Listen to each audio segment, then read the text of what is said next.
Hi, thanks for joining us for the Family Plot, Gardening in the Mid-South. I'm Chris Cooper. Want bees to visit your garden? Why not just invite them to stay by getting a beehive? Today we're going to take a look at beekeeping. Also, wildflowers are beautiful and can attract bees, butterflies, and even hummingbirds into your garden. That's just ahead in the Family Plot, Gardening in the Mid-South. Production funding for the Family Plot Gardening in the Mid-South is provided by the WKNO Production Fund, the WKNO Endowment Fund, and by viewers like you. Thank you.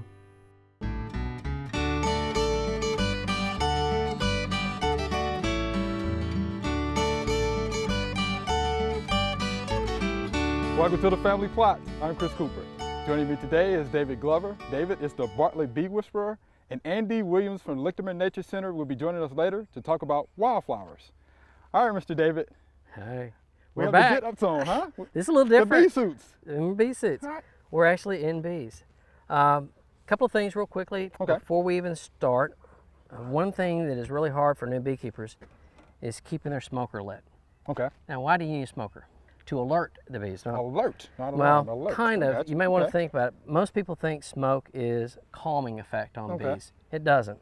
It actually confuses their ability to talk to each other. All the kids know about the waggle dance and how bees tell other bees about where flowers are, but bees really communicate with pheromones. Those are smells that mean something. Well, we generally can't smell what the bees are saying, so what we can smell is smoke. Okay. Smoke is louder than anything the bees can say, and the first thing that we do when we get into the bees is we smoke them a little bit. That smoke confuses their ability to talk to each other. The guard bees can't tell the other bees that we're in them, and some of the bees will actually take that smoke and realize there's a fire somewhere. Okay. And they'll go into the hive and suck up as much honey as they can. It distends their abdomens, and bees have to extend their stinger to sting. Uh-huh. And when their bellies are full, they can't They push can't out do their that. stinger, Okay. so they're confused and they can't sting us. The smoker is very important, and keeping it lit while you're working is even more important, because once the bees are looking at us, that means they know we're here. Okay. There's a little bit of smoke across the top of them, and they go back to doing what they were doing. Well, let's make sure we keep that smoker on, man. So we smoked Let's them in the do front. that. We've waited about 60 seconds. We're going to lift the back, All right. put a little smoke under here. Okay.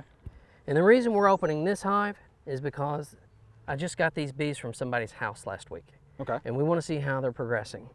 One thing that we look at as the bees come and go from the entrance, you can learn a lot about what's going on with the bees. If they have pollen on their legs, that means they have babies. If they have babies, that means they probably have a laying queen. Okay. Pollen is protein. Everything needs protein to grow. Okay. Okay? So we watch that. We watch the activity. Is there any arguing going on in front? Is anybody fighting? Bees defend their hive. Okay. If there's no hive movement up front, no arguing, then they're not stressed. Well, there's some bees. Wow, how about that? And this is a hive tool. Neat factors on this is you can use this to break apart pieces of wood that the bees have glued together. Okay. Hear that popping? Yeah, I heard it. Okay. Now, how would you think the bees are doing? Right now we've got bees, so they're alive. So they're alive. Okay.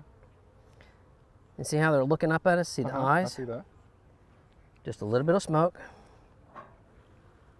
And down they go. Wow, they went straight down. How about Okay. that? When we open a hive, we Yeah. start on the outside and work in. Okay. Now this is a new hive. I'm not expecting much movement in here, but this is what we would do. Pry the bar apart. This goes right here and jacks up man. the side of the frame. Not expecting anything on this frame because it's brand new. Okay. Slide this frame over and keep sliding over to see what the bees are doing. So as you're sliding those over though, but that's not bothering the bees. No, because they're doing their thing. Okay. Okay, Wow. lift this up. See the Okay. glistening in there? I see it. That's nectar. Neat. That's going to be honey. Neat. Nectar comes from flowers. It's the liquid source in the flower that draws the bees in. Okay. As the bees are digging around getting nectar, the pollen in the flower is actually getting stuck to the little hairs on their bodies. And when they leave that flower and go to the next flower, that causes pollination. The pollen transfers. That causes our fruits and our vegetables to grow. Now, See this real fat bee right here? I see it. That's a drone. That's a Okay. boy. Okay. Okay? Pretty good If size, you look too. at him, Man, see how big his eyes are? I see that.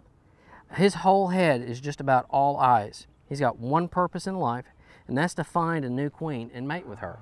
So he needs all those eyes to see her. How about that? He sits in the hive all day long until about 2 o'clock in the afternoon, sucking up honey. Around 2 o'clock in the afternoon, all the drones leave the hive, and they go to a place called a drone congregation area, a DCA. DCA. It's sort of like a smoker lounge for bees, and they kind of hang out and wait for a new queen to come. Now, how does she find them? There's not a big neon sign up there, but there's pheromones, a trail of pheromones where the boys have flown, and she follows straight to them. And when she shows up, game is on. Wow. They will chase her. And the Interesting first fact. 12 to 20 drones that catch up with her will mate with her. And she stores up all of that genetic material inside her body in a very special organ called a spermatotheca. And coming from her intestines is a tube that feeds sugar to them. Okay. And it keeps those sperm viable for up to 5 years. Whoa. Crazy? Man, that is wild. One mating, and that's it for her. Wow. That's it. That's Yeah. it for, we're going to go one more box down. That's it for her. She never leaves the hive again unless the hive feels constricted or congested. And she will leave with half the colony and go find a new home. Okay. That's what happens in the spring and summer. It's called swarming. Okay. They're looking for a new home. So it'll be a big cluster of bees hanging on a tree or a mailbox or somebody's car. They don't have anything to defend, so they're not going to sting you unless you go mess with them. Mhm. In fact, even here, bees are defensive. They're only going to defend their hive and their honey. They're not going to come look at you like wasps or yellow jackets will. Yes. Okay? I've been a witness to that one. We're going to go down one more box. This box is the box of frames and comb that we got from the house. A lot more action in here. When we take comb out of a house, we got to do something with it. Rubber bands hold it in place. So everyone that has the X on it is a rubber banded comb. Okay. These on the outside are just fillers that we put in so that they have everything they need to grow. Ah. Plastic foundation. Bees build wax on top of this. They build it out. How neat is that? They'll do it on both man? sides. We'll set that right here. Go over one more. And now that looks good. That's a lot of bees down in there. That's also a lot of honey. Ah, See the white caps? I do. That white is honey. Okay. Earlier we had liquid. Once it gets to about 17% moisture, once the bees have dried it out, they cap it over with wax. And that's their honey. And again, It's impressive. 2 fat I drones. see them. A lot of workers. In a hive of 40,000 bees, you may have 1,000 boys. 1,000. How long before the bees can make honey, though? Well, almost immediately. Okay. When they set up a new hive, there are bees that are building wax and bees that are going to the field. And they're bringing food in as fast as they can. So this is comb that was in somebody's house. Wow. See the tan pockets? Uh-huh. Those are babies. Those are brood Okay. that are just about to hatch. They go through the same 4 metamorphic stages that butterflies go through: egg, larva, pupa, adult. Right. They actually spin a cocoon inside the wax, and that's the cap over the cocoon. Wow. But this was in somebody's house last week. How about And they'll that? eventually fill this whole area out with wax. And once they do, then we won't have to worry about these spare pieces sticking off the side. I'll set that there. That is so impressive. Now, David, before we have to leave, Mm-hmm. I noticed there are a few dead bees lying on the ground. Yes. New beekeepers may look at that and go, oh my gosh, somebody sprayed my bees. Or they've gotten into a pesticide. Bees work themselves to death. Okay. And sometimes they'll die inside the hive. And when they do, another bee will carry that dead bee outside the hive and drop it on the ground. Well, the entrance is right here, so there are a few dead bees on the ground. Okay. What I'm looking for right now is evidence that the queen is laying. We're looking for eggs and larvae. Right here is the queen. Huh. Right here, going down. Going down, I see her. It doesn't take long for her to lay an egg. The queen lays about 1,500 to 2,000 eggs a day. Literally, her body weight every day in eggs. How impressive is that? Mr. David, we appreciate this. This has been outstanding. In fact, it's been Outstanding in the field. unbelievable. How about that? Thank you Yes. much. You're very welcome. Thank y'all. There are a number of gardening events going on in the next couple of weeks. Here are just a few that might interest you.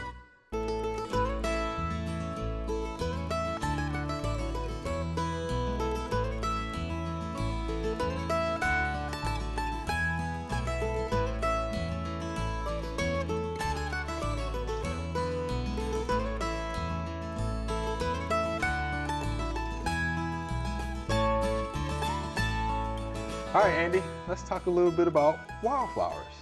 Oh, great. It's one of my favorite things. I could tell. I see you brought us some here to look at today. Yeah, I did, and also wanted to talk about it a bit. Sure, At Lakeland Nature Center, our mission focuses on interpretation of native wildlife. Okay. And we do a lot of interpretation on butterflies, particularly monarchs, and I think every garden should have some milkweed in it. Nice. But we cover that all the time. So today I wanted to talk to you about sturdy, reliable plants for our area. Okay. That are good for the garden, for the birds, the bees, and just for their beauty. Okay. So these are native? These are native plants. Native plants are plants that were, well, there's a million different definitions. And, I'm sure. And you really can get stuck in the mud if you just, just fight over it. But most people say plants that were here before European colonization. Okay, I've heard that. Okay. But, some have naturalized, Queen Anne's lace and that sort of stuff. But a lot of native plants, a lot of native insects only eat, and by eat I mean talk about eating the leaves of native plants. So they're very important in the environment for bugs and such. Also, well, a lot of like hummingbirds and bees and butterflies will get nectar from almost any plant, anything that's blooming, and all that sort of stuff. But if you want to have butterflies and even beetles, it's all important for biodiversity, you really need a variety of different native plants. Okay. Unfortunately, native plants have been oversold. Just because they grow in this area doesn't mean they may or may not be a good choice for your backyard. Okay, that's a good point. Some plants are easier to grow than others, and so I want to talk about three of my favorite plants in regards to how to grow them with minimal muss and fuss, and how to grow more of them. Okay. So the first plant I want to talk about blooms in early spring. There are variations every season. Some things bloom early, middle, and late. And the plants we're going to talk about always bloom in the same sequence, but if we have an early spring, they may bloom earlier than later times. Okay. But it's one of my favorites called Baptisia. Right. Well, I call it Baptisia, but the common name, although that's not that common, is false wild blue indigo. Okay. Indigo was a plant they used for dye to dye blue jeans and such. It's a legume. I mean, it's part of the pea family. Right. They have remarkable seed pods. Hey, dude, that's impressive. They're green now. They'll eventually turn black if they last long enough for the birds to eat them.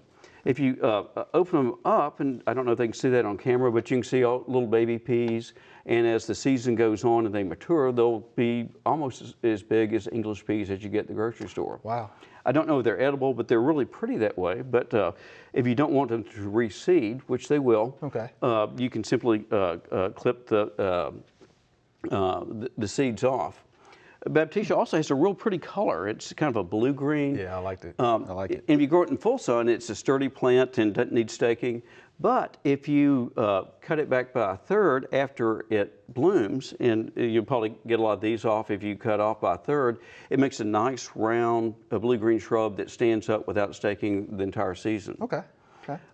And I say, after it blooms and such, but you can cut this back. It makes a nice shrub, so it gives you early spring pretty blue blooms. Later on, you'll have the green seed pods. They'll turn to black, and you'll have a blue-green shrub.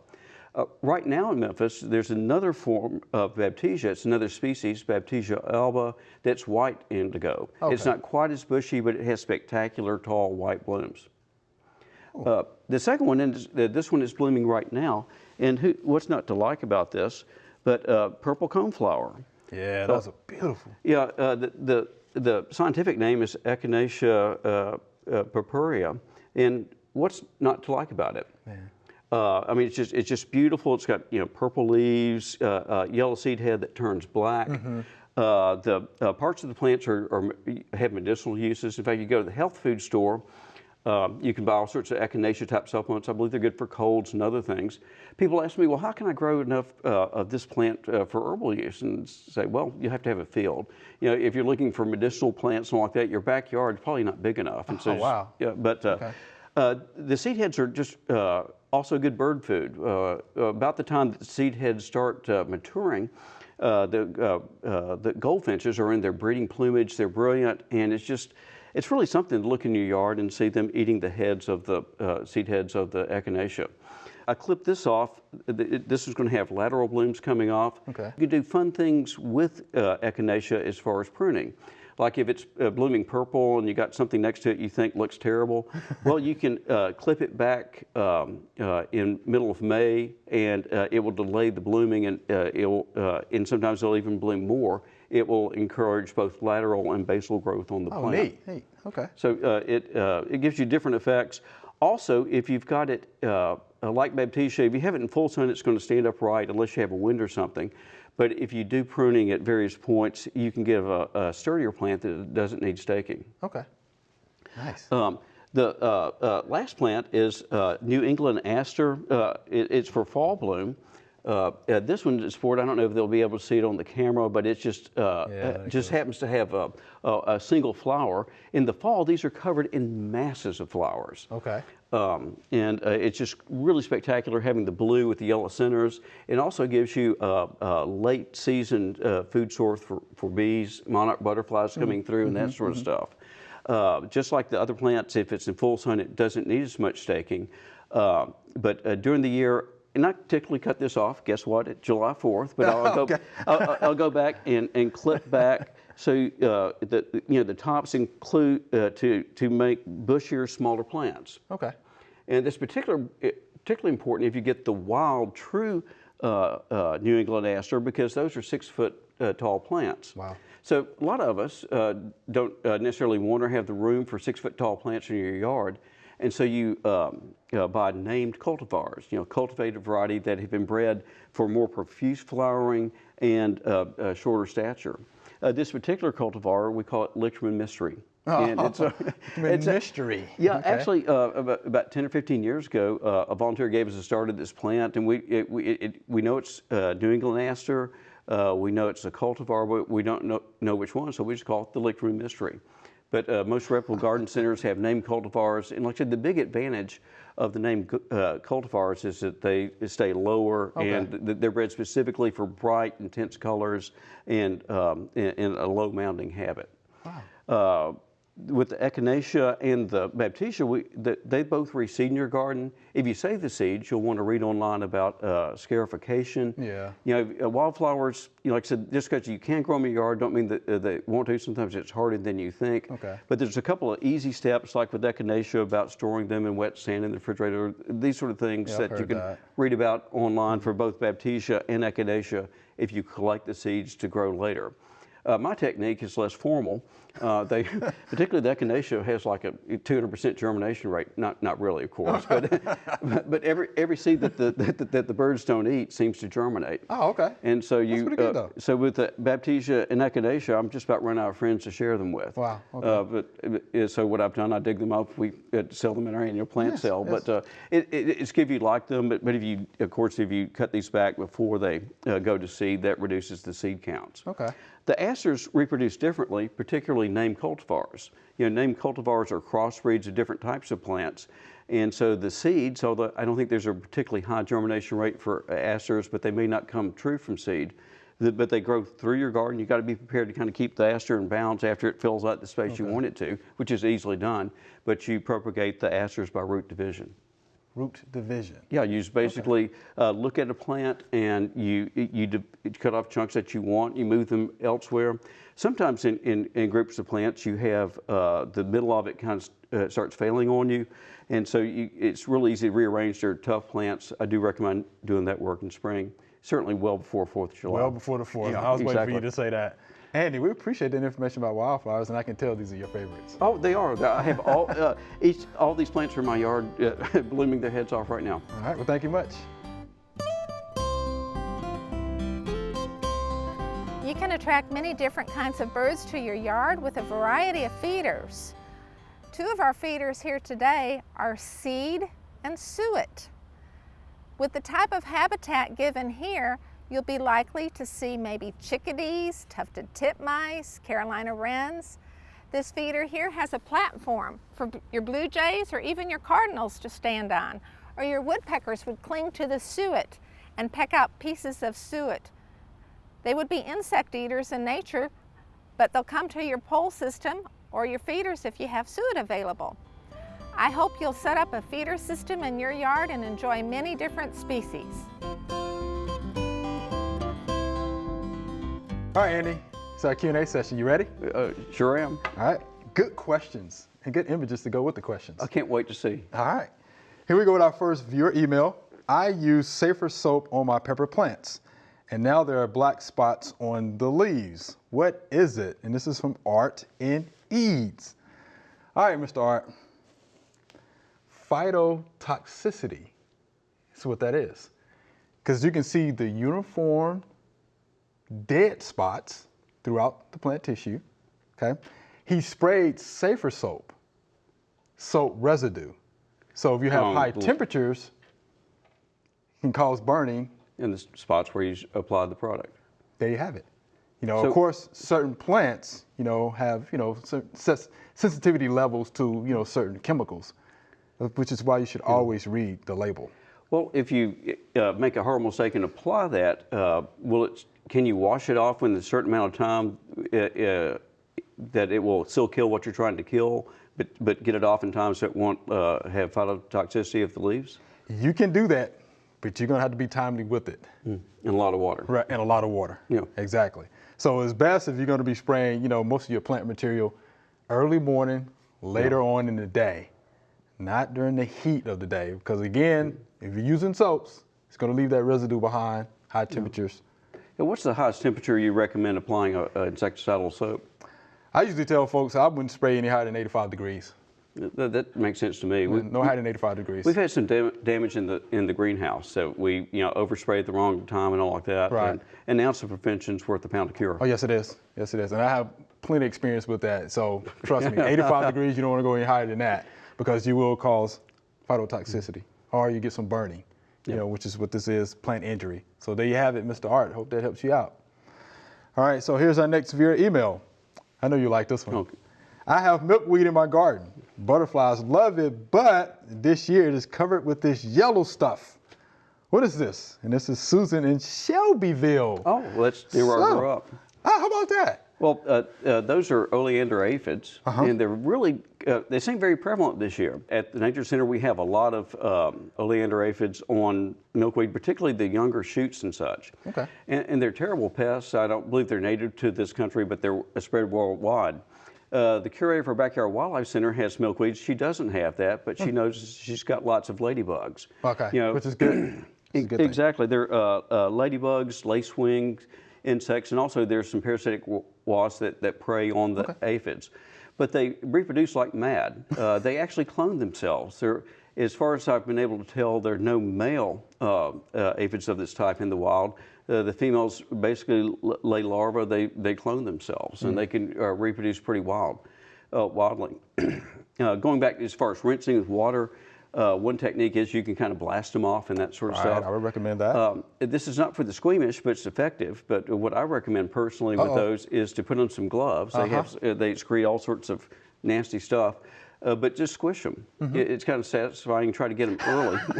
It's satisfying? Yeah. Okay.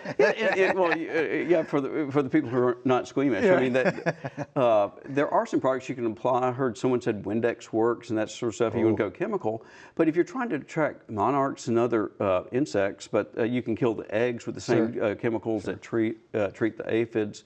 You can also buy lacewings and ladybugs either on the internet or sometimes local stores carry them, and you just let them loose in your garden. You just got to realize once they clean up, they'll go on somewhere else. That's right. That's right. I'm really cautious about if you're trying to attract butterflies Right. using insecticides, because you can kill not only the butterflies but their eggs and their larvae. Right, right. But the soaps are, you know, they're safe if you use them correctly according to the label. And there's some oils you can use. You just Yeah. have to be careful with those. Yeah. But yeah, I always tell folks, just pull out the water hose. Yeah, exactly. Just knock them off.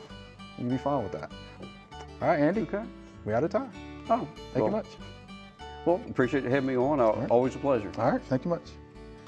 Remember, we love to hear from you.